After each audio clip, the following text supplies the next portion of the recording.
so much for the invitation, Marissa and Fatty. This is really exciting. But my talk is going to kind of twist the dial a little bit, and we're going to go more in an analytical focus of what we think about for developing different assays. So hopefully you guys like it. There we go. So a lot of my research interest as I've been coming, I always like to tell people a little bit about me, is why is the person sick? How should the person be treated? And can we detect diseases before a person becomes symptomatic? So that's kind of where my group is really focused on. And we know that you can't usually just detect one type of molecule to do this. A lot of times, maybe one type of molecule is very stable where you're having changes in something else. So we do a lot of metabolomics, proteomics, lipidomic type of assays. But we also bring in xenobiotics because we know that the environment has a huge effect on your health. And we know that those are also affecting the different ways that your body or your body's metabolizing different molecules. So the xenobiotics have, they're enormous.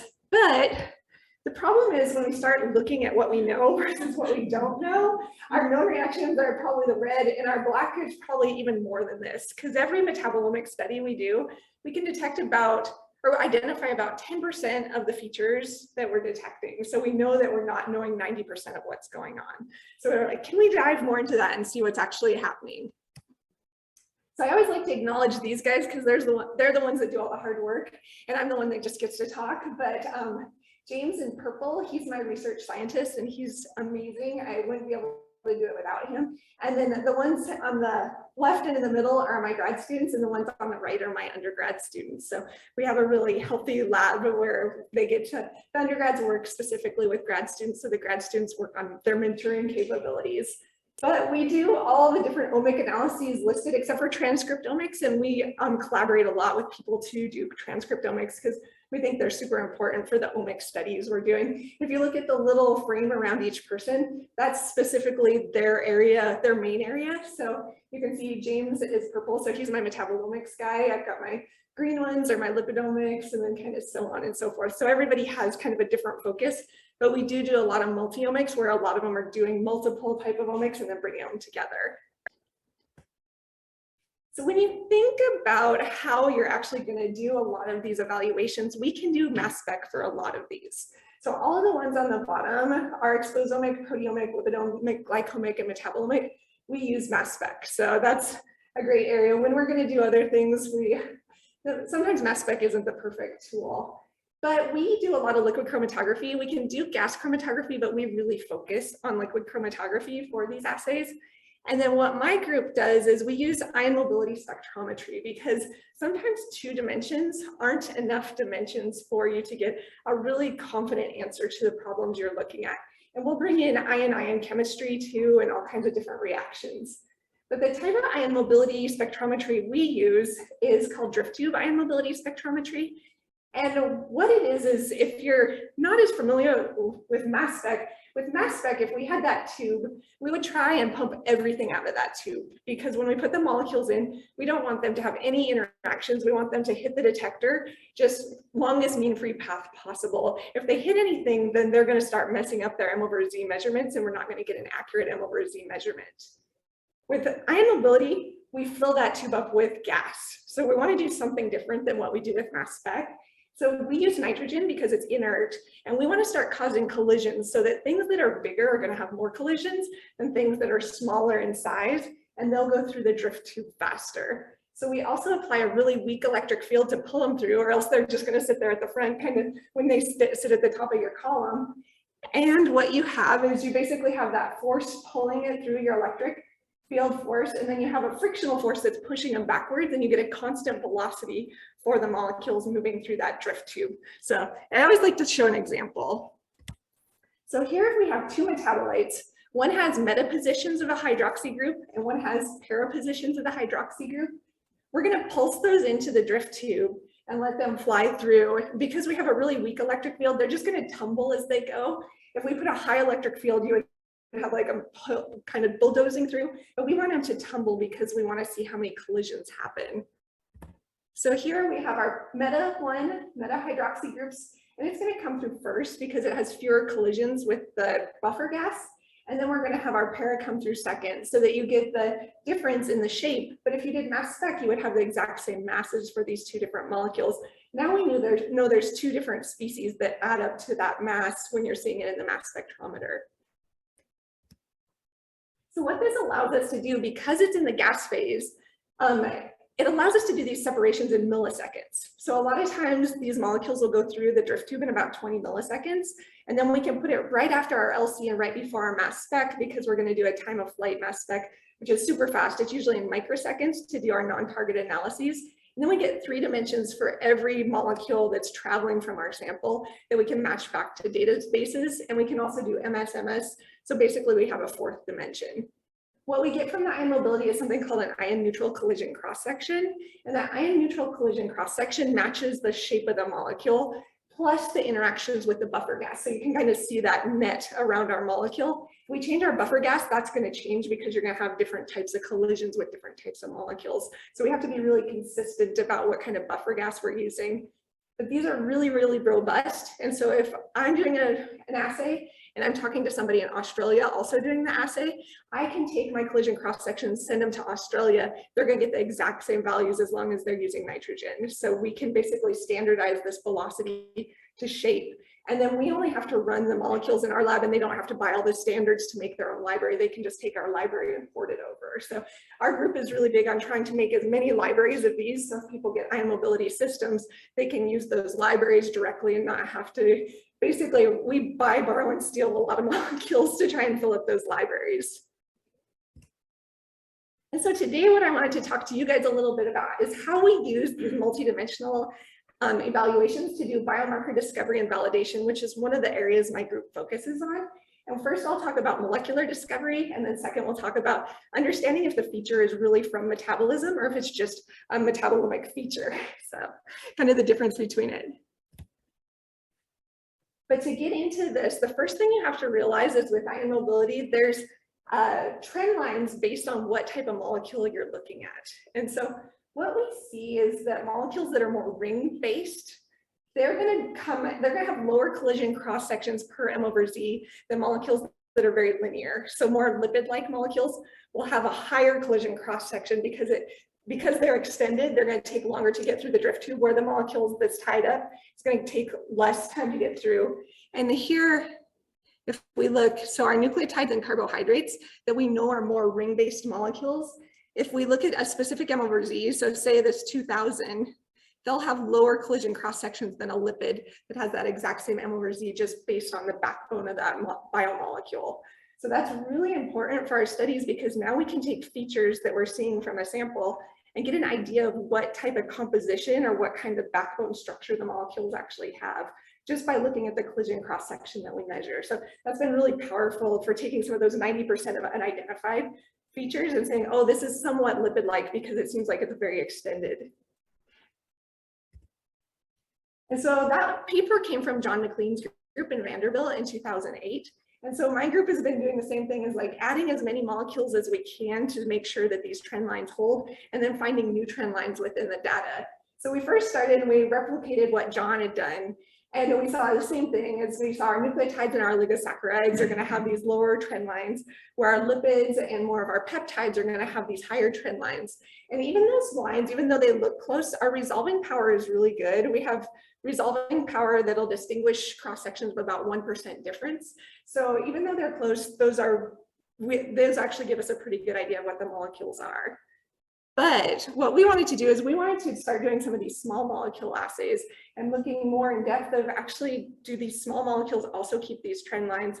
And if we start looking at some of these small molecules, can we find new trend lines that are different than just these four main classes? And so we saw the same thing, as we did see the small molecules keep similar trend lines. And kind of like what Stuart was talking about, I'm going to talk a little bit about bile acids. We thought they were really interesting because a lot of times it's just a hydroxy movement or an addition of a hydroxy. And so they have a very flat trend line because they all have this steroid-based backbone. And then you're just going to add more hydroxy groups, subtract them, or move them around. So we wanted to see, can this ion mobility actually distinguish a lot of these bile acids that have very, very similar masses, and some have identical masses, that might be taking long LC timelines or might just be indistinguishable with LC. We also saw another cool thing, which I'm not going to talk about today, but I thought was really interesting, is molecules that are halogenated, like some of our xenobiotic stairs, like PBDEs, they have very, very low slopes, and it's because bromine has a very high mass. So bromine mass is about 79 versus a hydrogen, which is 1, but bromine's not 79 times bigger than a hydrogen. So basically you'll have a 79 Dalton shift on your M over Z side, but not in your collision cross-section side. So this is allowing us to separate xenobiotics out from more of our endogenous molecules when we do our metabolomic assays, because we see a lot of these different ones if we do different types of source analyses. So this was work by Allison Stewart in my group, and so we started thinking how limited the bile acid chemical diversity is. And so everything that's colored together has the exact same M over Z if you were just going to do a shotgun metabolome or mass spec study. So you wouldn't be able to tell whether it was myricolic acid, alpha, beta, gamma, omega, or cholic acid, because they all have the exact same formulas. The same thing with the UDCAs to the DCAs, all have the exact same formulas. So we need to have really good, some kind of separation before we do mass spec to make sure we're quantifying the correct bile acid and not telling somebody that they have the wrong bile acid upregulated or downregulated in our studies. So that's where we thought, oh, ion mobility will be great, because we've done some of this work with LC, and while we can get some of them to separate, there's a lot more bile acids that are coming about, which I'll show you. So we got this great collaboration with Peter Dornstein's group. And I don't know if you guys have read the new papers in the last 2 years by Peter Dornstein's group, but they started doing a lot of molecular networking, and they said, you know, just the taurine and the glycine conjugates aren't the only bile acid conjugates we're seeing with our networking. We're also seeing a lot of other amino acids that conjugate to bile acids. We really want to know whether those are important species or if they're just really low level species. But how they did that, which was kind of cool, is they took the parent peaks and they fragment them, and they looked that all these fragments matched, but the parent masses were different. And when they looked at the difference between the fragment mass and the parent mass, each one correlated to a different type of amino acid being bound to the different bile acids. So now we have a ton of bile acids that are isomeric, having the exact same M over Z. And now we're putting a bunch of different amino acids on there. Some of them could be lysine, and some of them could be leucine and isoleucine, which have the exact same M over Z. So now you're getting so many more hits per the same M over Z in mass spec. So these were some of the challenges. We've hit a lot of them with LC. These were our nice little blue rows. We're like, okay, we can separate those really nice with LC. But now when we start getting a lot of different isomers, like the myricolic, alpha, beta, gamma, and omega, some of them get really, really close together, even with our best case LC columns. And you can see alpha and beta, while we do have some separation, it might be hard to quantitate those two, where we've seen some important differences with different mouse models. We also saw very, very similar fragments for a lot of these bile acids. So if you had them co-eluting, you didn't know which one was coming from which bile acid to make sure that you identified each bile acid correctly too. So that's when we said, okay, let's try and bring LC and ion mobility together to actually address this challenge. And so when we looked, we actually needed both of them, because there were times with ion mobility where the bile acids would have the exact same cross sections, but LC would separate it, and then times where we would see coelution with LC, but ion mobility would have different collision cross sections. So every bile acid, we're over 200 now in our database with all these different amino acid conjugates, we've been able to pull apart. So which was really exciting with the two, but we were only able to get about to 80% with just LC or with just ion mobility. So we thought that was pretty cool. But here you can see the collision cross-section differences between alpha and beta MCA, where they coelute here. So we can get really good quantitation between those. But with ion mobility, we can't distinguish between CA and MCA gamma. So it definitely is a push-pull type of relationship where we're needing this multidimensional assay to pull all these different ones apart. And so what we got from Peter is we got 8 different bile acids, and those 8 different bile acids only had 2 different M over Z values. Then what he did is he took 22 different amino acids and conjugated it to those 8 different bile acids to make 176 different bile acid amino acid conjugates. and which only equated to 42 different MLBRZ values. And so we had to see how many of those 176 could we pull apart based on this conjugation. And luckily with the LC and the mobility, we were able to pull everything apart in those assays. And so we constructed this multi-dimensional library. It has over 200 because it has a lot of just the normal bile acids and then some of the ones that, that weren't listed in that list. But we have distinct values for each of those, and we're working on putting this together in a paper to publish so that people have all of these capabilities. Plus, we also had to optimize the LC a little bit more because some of the amino acids that were conjugated to them caused the bile acids to be more hydrophilic, which caused them to elute earlier in our LC run. And so we had to do a little bit of gradient manipulation for that. But we plan to submit this summer, but everybody can see the new optimization. And if it's helpful, it's really interesting how many of these novel conjugated amino acid bile acid pairs we're actually seeing in real samples. So to look at that, what Peter had us do is we used the Human Microbiome Project and then the different bacteria that were coming specifically from humans. And so there's all kinds of, I guess, 202 bacterial strains that come from either our gut, our skin, different areas in the body. And they end up being in 12 different classes that we analyzed. So when we looked using our library, what we saw is if we looked at the CA conjugated amino acids in the actinobacteria, we could see that the glycine and the taurine were the most abundant in those different strains for those different versions.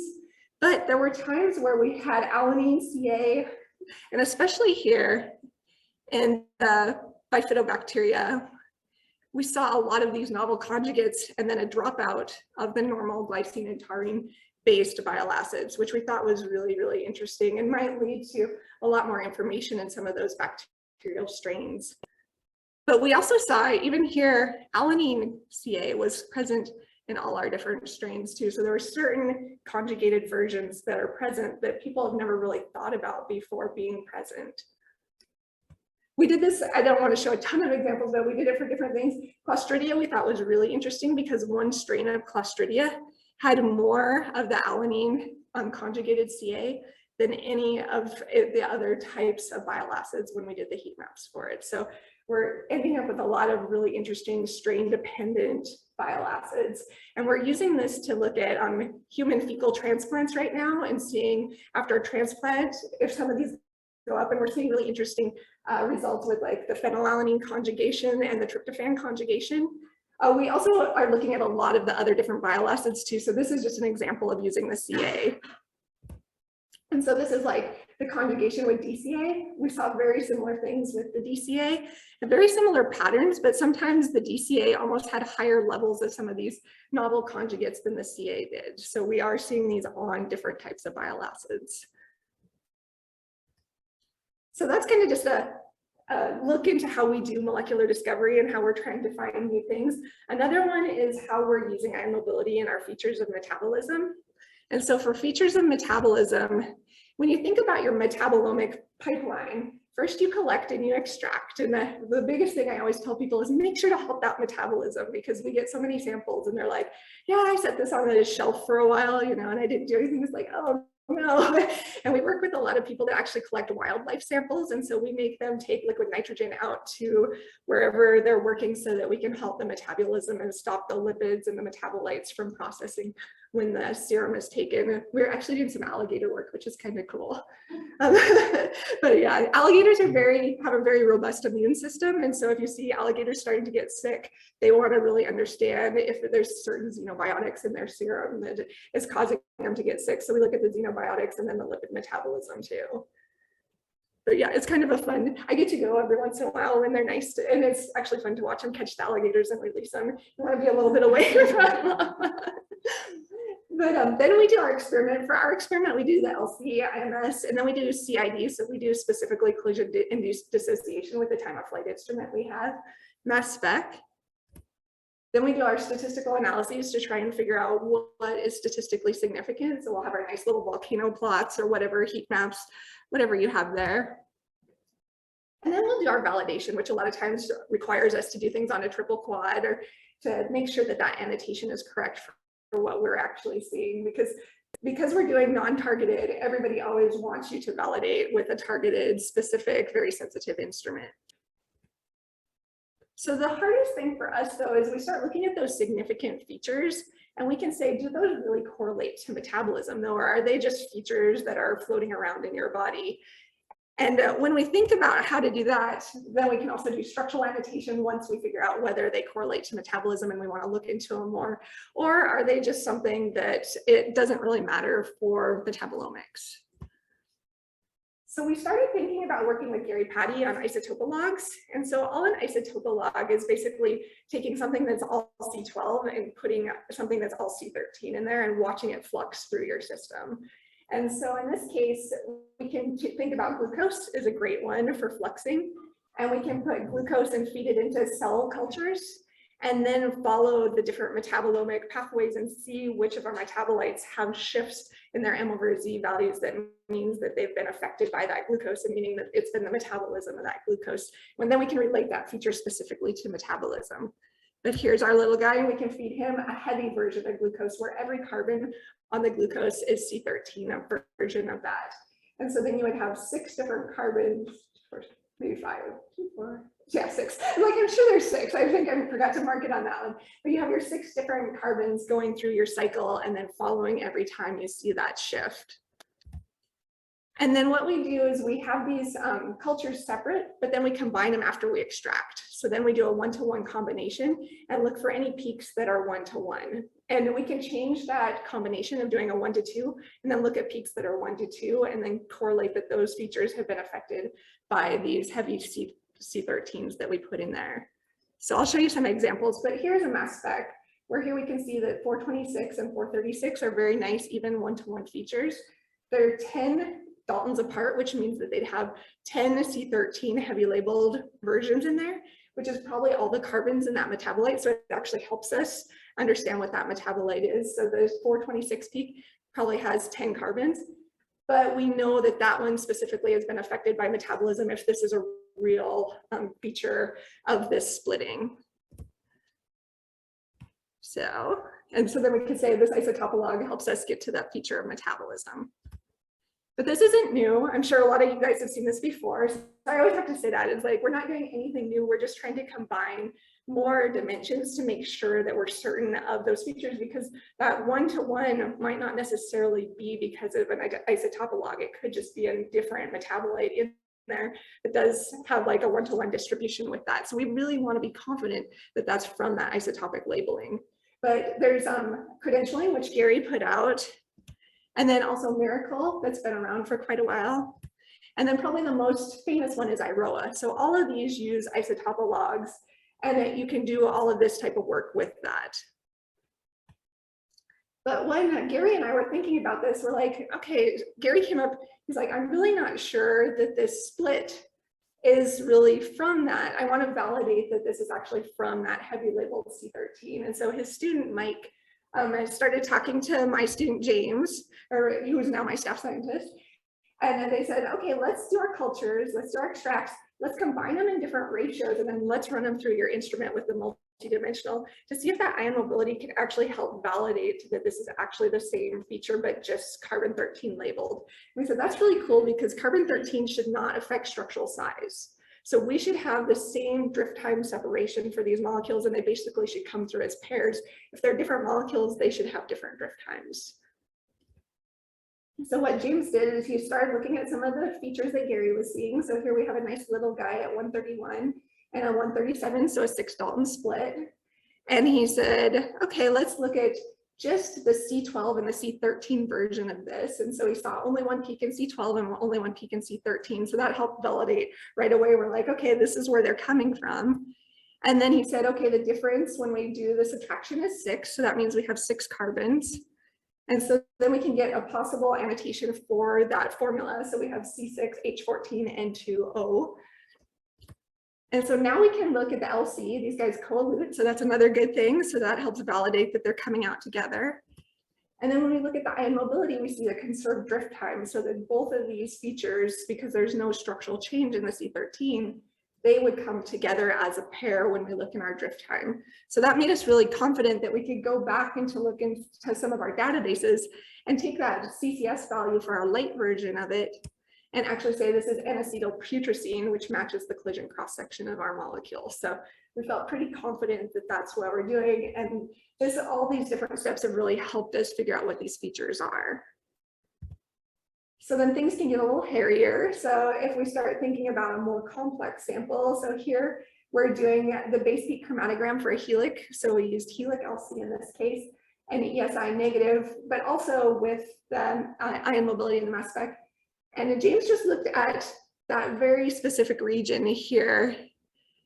And when we looked at that area of our LC, what he saw is all kinds of different masses, which you would expect because you're looking at about 30 seconds. But then when he looked at the difference between those, he could see they were all one-to-one peaks with all different distinct differences of 16, 15, and 17. So we know how many carbons are in those. And then if we looked at the drift time alignment, then this is where you can really see that the ion mobility is handy, is we could see the matching of those pairs. So our 16 are paired, our 15 are paired, and our 17 are paired. So we can easily look and see those visually or with data or with some kind of software program. And so we also could look at some really small peaks that we hadn't really seen by eye before too. And like you can see that little 16 m/z, that it has a really nice one-to-one, but the ion mobility kind of helped pull your eyes to it. So then we could get different molecular formulas for all of our different peaks and kind of move on from there to validate it with the collision cross sections. And then there were cases where Gary thought there were some really interesting ones, and maybe the heavy labeled was off the screen. But when we started looking at some of these, like this guy here, he had no match back and forth in the drift time. So we could easily X him off and say this one's not due to metabolism. So kind of a quick check of what works and what doesn't. And so then just to wrap up, so I'll show you how the ion mobility kind of helps too, where here we have L-glutamate and Val-glut. So when you think of fragmentation, the Val-glut is going to break into glutamate. And so you could have problems with fragmentation because now you've got something that's breaking into something else that you're really interested in. But the ion mobility is great because when they start off, they drift through the drift tube. And so the L-glutamate is going to be a lot faster because it's smaller. Then we're going to break it in the CID cell and the fragments go to the drift tube, and then break the Val-glut and its fragments go to drift tube. And so then what we end up getting is we have these fragments aligned with the precursor masses. So in this, for this one, for our glutamate, these ones all have light and heavy versions, and they're all coming out at a drift time of 16, where our Val-glut is all coming out at 20. And we can see its fragments are all separated. But if we look, we can see that they have the glut fragment is right there. So that helps validate that actually the Val-glut has a glut version when you broke it. So kind of a lot of ways of going back to double checking your annotations and making sure that you're really sure about what you're looking at. And so then we went for our CCS database too and looked at our literature versus our experimental, and we got really good validation of our cross sections for our glutamate. But in our library, there were actually other isomers that were very close. So we had to be really careful of that annotation because our experimental value is this 131, but then which was the closest to this one, but we also have these two other ones. So sometimes we'll even put stars next to those to make sure that we're not falsely annotating something that could be something else. This one we felt pretty confident in, but those are very close. They're within 1% error.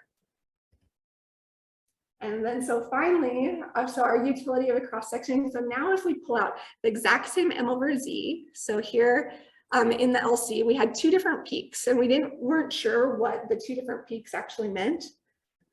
And so when we looked at the ion mobility spectra, these guys were really close in cross section too, but the green peak had a little slightly lower cross section of 207, where the purple peak was 208.6. And when we did our CCS matching, we saw UDP glucose had a CCS of 207, where UDP galactose had a CCS value of 208.9. So this kind of gave us confidence of those two. And then James always laughs. He's like, Metlin didn't work for us because these guys fragment very, very similarly. So we couldn't tell from Metlin what these ones were. But our friends Millipore Sigma, in this case, helped us out, and they actually had the standards for each one, so we could run it through the LC and see the dilution time ordering, and then do the ion mobility and actually get good collision cross-section values. So all the great standards that come out of biocrates are really important for helping do these different things for us researchers in the lab. And you might not think that this is important, but in galactosemia, that's two of the different metabolites are UDP glucose going to UDP galactose. So you might want to know the quantity of the two different ones that are isomeric that are eluding very, very close to each other. So I hope I entertained you guys a little bit, showed you that we're doing all these multi-dimensional assays and really trying to add tons and tons more molecules to help pass these along to other researchers in the field. We're making a ton of libraries that are 4-dimensional for passing on. So we publish everything that we have so that other people can use it, because that's my goal in science, is not to keep what we have, but to share. And then we're doing a lot of visualization and processing of big data that I wasn't able to show today. So a lot of cheminformatics too. So we left this little guy. We hope that we can take him. And then by doing all these multi-omic evaluations, we can give him a new telescope and actually correct his head to the comet in the corner. But huge thanks to all the lab members, our funding, and our collaborators. And thank you guys for coming today.